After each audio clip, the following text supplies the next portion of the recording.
नून league का मंशूर आ चुका है। उस मंशूर के अंदर वोट को इज्जत दो का जो नारा है वो नहीं है। लोग इसके ऊपर सवाल कर रहे हैं। आपके मुताबिक पाकिस्तान तहरीक इंसाफ अब खत्म हो चुकी है या फिर दोबारा जिंदा हो सकती है? वो जो कहता था कि कुछ नहीं होता, अब वो रोता है तो चुप नहीं होता। इलेक्शन से कबल जब आपकी हुकूमत थी तो बिलावल साहब आपके इत्तेहादी थे और आपके वजीर खाजा थे। जब इलेक्शन आ गए वो लोग आपके ऊपर तनकीद करना शुरू हो गए, फिर आप भी उनके ऊपर तनकीद करना शुरू हो गए। तो लोग ये कहते हैं कि इलेक्शन में ये एक दूसरे के खिलाफ हो जाते हैं, बाद में दोबारा मिल जाते हैं। बिलावल साहब बड़ी सड़कों से गुजरते हैं प्रोटोकॉल के साथ, 15-20 गाड़ियों के आगे, हुटर वाली गाड़ियां आगे पीछे होती हैं, तो वो तो गलियों में जाए ना, लोगों से वोट मांगे। उनका वोट पे हक तब बनता है जब वो गलियों में जाके लोगों से वोट मांगने के काबिल। जिस तरह आप कंपेन कर रहे हैं लाहौर के अंदर 127 में, अमली तौर पे आप बाहर निकल रहे हैं, तो आपको लगता है कि कोई टफ टाइम आपका किसी के साथ मुकाबला हो सकता है? अल्लाह का बड़ा शुक्र है जी, हम लाहौर में बड़ी ही मुतहरक कैंपेन चला रहे हैं। गली कूचों में, बाजारों में, गलियों में, थड़ों में, मोहल्लों के अंदर जा रहे हैं, लोगों से मेल मुलाकातें कर रहे हैं, कॉर्नर मीटिंग्स कर रहे हैं, जलसे कर रहे हैं, डोर टू डोर कैंपेन कर रहे हैं, दफातर का इफ्तिताह कर रहे हैं।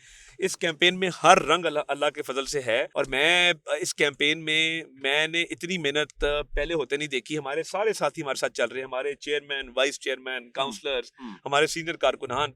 तो मैं समझता हूँ कि अल्लाह के फजल से शेर का पैगाम हम घर घर पहुंचा चुके हैं। हमें कोई मुखालिफ अभी तक नजर नहीं आ रहा फिरते हुए हल्के के अंदर। अच्छा, बिलाल भुट्टो साहब आपको ललकार रहे हैं, बमबारी कर रहे हैं आपके ऊपर और कह रहे हैं कि ये हल्का हमारा है और हम जीत के रहेंगे। और कुछ लोग ये बात कर रहे हैं कि बिलावल को पंजाब के अंदर लाहौर की ये सीट दी जा सकती है। ये अल्फाज इस्तेमाल हो रहे हैं तार साहब। सीट देने वाले अल्लाह ताला की जात है, और बिलावल साहब का एक सर्वे पीछे हुआ था, एक टीवी चैनल ने करवाया था, 8,000 वोट थे उसमें बिलावल साहब के जितने वोट निकले थे आप देख लें, वो तीसरे नंबर का उनका था मामला। अभी एक सर्वे ट्विटर पे हुआ है, एक और बड़े चैनल ने करवाया है, उसमें आप देख लें, उसमें मेरा उनका वाज़े फर्क है। मैं काफी अल्लाह ताला के फजल से बरतरी में हूँ, तो मैं ये समझता हूँ कि बिलावल भुट्टो जरदारी साहब तो यहाँ गलियों मोहल्लों में आ ही नहीं ना रहे। मैं तो गलियों में जा रहा हूँ, लोगों को गले लगा रहा हूँ, लोगों से मिल रहा हूँ, एक अवामी कैंपेन चला रहे हैं। बिलावल साहब बड़ी सड़कों से गुजरते हैं प्रोटोकॉल के साथ, 15-20 गाड़ियों के आगे, हुटर वाली गाड़ियां आगे पीछे होती हैं, तो वो तो गलियों में जाए ना, लोगों से वोट मांगे। उनका वोट पे हक तब बनता है जब वो गलियों में जाके लोगों से वोट मांगने के काबिल हो। NA 127 से आपको टिकट जारी किया गया, आपके लिए मुश्किल नहीं था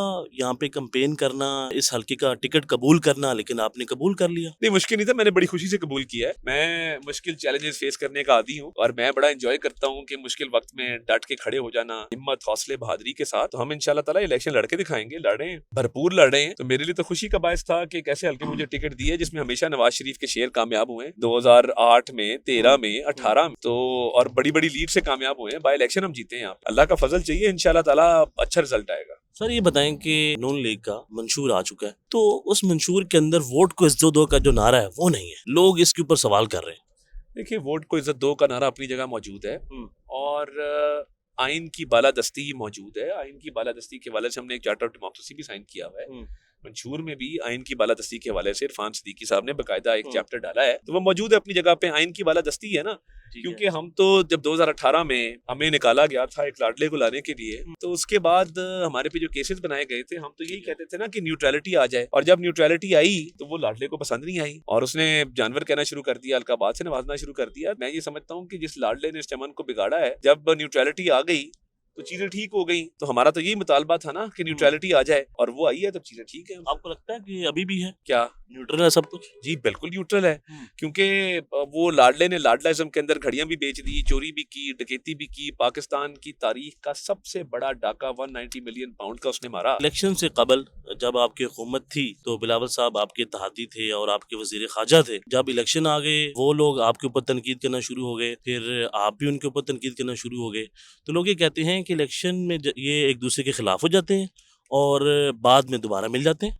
देखिए, बात यह है कि उस वक्त एक नाअहल नालायक हुकूमत जिसने मुल्क का बेड़ा गर्क किया था, उसको निकालने के लिए जरूरी था कि एक इत्तेहादी गवर्नमेंट बनाई जाती, और हम तब भी उनकी पॉलिसीज पे बिलावल भुट्टो जरदारी साहब की सिंध में तनकीद करते रहे, सिंध के बल्दियाती इंतखाबात पे तनकीद करते रहे। तो मैंने तो हर प्लेटफॉर्म पे हमेशा ये बात की है। तो मैं ये समझता हूँ कि इत्तेहादी हुकूमत कभी बन जाए तो उसका ये कतन मतलब नहीं है कि हम कोई जर खरीद गुलाम है, या हमारा हमेशा के लिए कोई मायदा हो गया है कि हमने आपस में एक दूसरे पे तनकीद नहीं करनी। बिल्कुल करेंगे, वो भी कर रहे हैं, हम सुलह भी करेंगे। देखिए, सुलह कल को होती है नहीं होती, ये तो वक्त बताएगा। ठीक है, मगर अल्लाह के फजल से अगर नवाज शरीफ के एक वर्कर ने, नवाज शरीफ के एक सिपाही ने एक वडेरे इब्ने वडेरे को हरा दिया, तो मैं ये समझता हूँ कि इंशाल्लाह ताला हमारा पलड़ा भारी होगा, हमारा हाथ ऊपर होगा। जिस तरह कंपेन की जा रही है तो कहा जा रहा है कि नवाज शरीफ साहब चौथे प्राइम मिनिस्टर बनेंगे, और ये भी कहा जा रहा है कि ये मजबूत प्राइम मिनिस्टर नहीं बनेंगे जिससे नुकसान होगा मुस्लिम लीग नून को।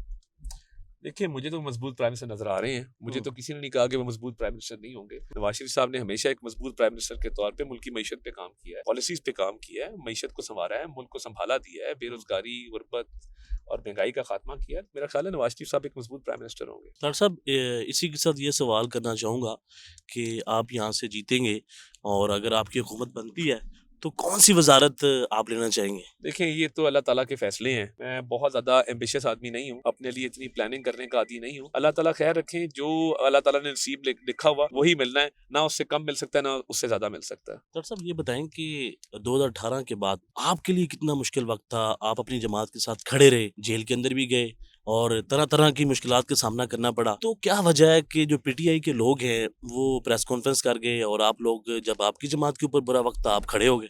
सियासी नर्सरी थी ना, सियासी ट्रेनिंग थी। मैंने स्टूडेंट पॉलिटिक्स से आगाज किया अपनी सियासत का। सड़कों पे फिरे हैं, मारें खाई हैं, हम 1-1.5 साल स्ट्रीट एजिटेशन की है। तो हमें तो पता था कि सियासत में इस तरह होता है और ये सियासत इसी का नाम है कि जहाँ पे आप डट के खड़े हो जाएं। तो इन लोगों की सियासी ट्रेनिंग नहीं थी, ये किसी और नर्सरी से उस वक्त आए थे और इनको खींचतान के लाया गया था। तो जब आप लाडले होके गोद में बैठ के इस तरह करके आएंगे तो फिर ऐसा ही होता है। तो ये मैं समझता हूँ कि ये तरीके इंसाफ का सियासी कारकुन कोई इतना मंजा हुआ सियासी कारकुन नहीं था। उसने बड़ी गलतियां की और गलतियां की तो उसके बाद जब खमियाजा भुगतना पड़ा तो उसके बाद वो कहते हैं ना कि वो जो कहता था कि कुछ नहीं होता, अब वो रोता है तो चुप नहीं होता। आपके मुताबिक पाकिस्तान तहरीक इंसाफ अब खत्म हो चुकी है या फिर दोबारा जिंदा हो सकती है? नहीं, देखिए, पाकिस्तान तहरीक इंसाफ का वजूद मौजूद है। उनके लीडर को कैद हुई है क्योंकि उन्होंने करप्शन की थी, बेज़ाब्तियां की थी। वो केसेस जेन्युइन अपनी जगह मौजूद हैं, का दफा करें, मगर जमात अपनी जगह मौजूद है। अच्छा बिल्कुल डॉक्टर साहब, ये बताएं कि ऐसा क्या होता है कि हर मर्तबा कोई भी प्राइम मिनिस्टर जो आता है उसको 5 साल पूरे नहीं करने दिए जाते और किसी भी तरह उसको निकाल दिया जाता है। तो आपको लगता है कि ऐसा आगे भी होना चाहिए और ये जमहूरियत के लिए कितना नुकसानदेह है?